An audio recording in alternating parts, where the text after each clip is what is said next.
જય મારી બેનપણી એક પૂછતી હતી કે અત્યારે લગ્ન કરવા હોય તો કેટલો ખર્ચો થાય? ખબર નહીં મમ્મી, મારે તો હજી ચાલુ જ છે ખર્ચો.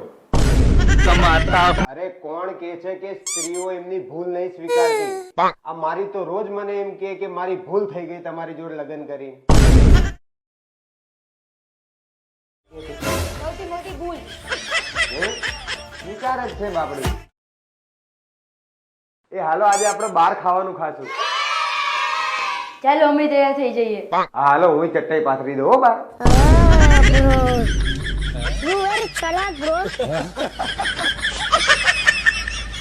મમ્મી, માણસનો સમય ખરાબ હોય ને તો એનો પડછાયો હોય એનો સાથ મૂકી દે.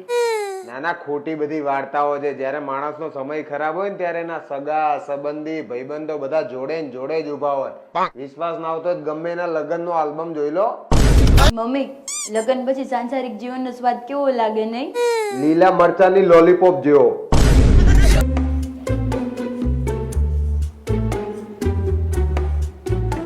આ રીતે ના વણાય રોટલી ઓલી સાઈડ થી કર અને ઊંધી કરીને વણ, નકર બરી જશે રોટલી. આમ ના હોય. તમે મને શીખવાડશો રોટલી કઈ રીતે થાય?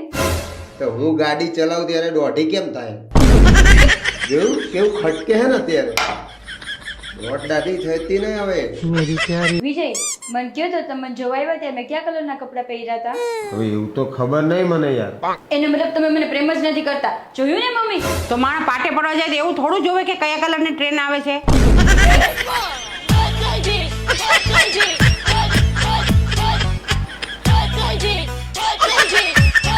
લે હોળી ખાઈ લે. અરે મમ્મી, તબિયત આમની ઠીક નથી, એમને દવાની જરૂર છે. અને તો ઊંઘની દવા છે, તમે મને કેમ આપો છો? અરે તું હોઈ જાય એટલે આરામ જ છે. અરે એવું કઈ હોતું હશે લાંબી ઉંમર માટે? શું તું પણ? શું કે? અરે ગાંડા જેવો છે, લાંબી ઉંમર માટે ઉપાય પૂછે છે. એને કે લગ્ન કર લે. લગનથી થોડી લાંબી ઉંમર થાય. લગ્ન થી લાંબી ઉંમર નહીં થાય, પણ લાંબી ઉંમરનો હરખ જતો રહેશે અને વધી ઘટી જિંદગી બી લાંબી લાગશે. કે ને વિજય, પ્રેમ એટલે રેશમનું એક તાતણું. હા, અને લગ્ન એટલે એ જ તાતણું તાપણું.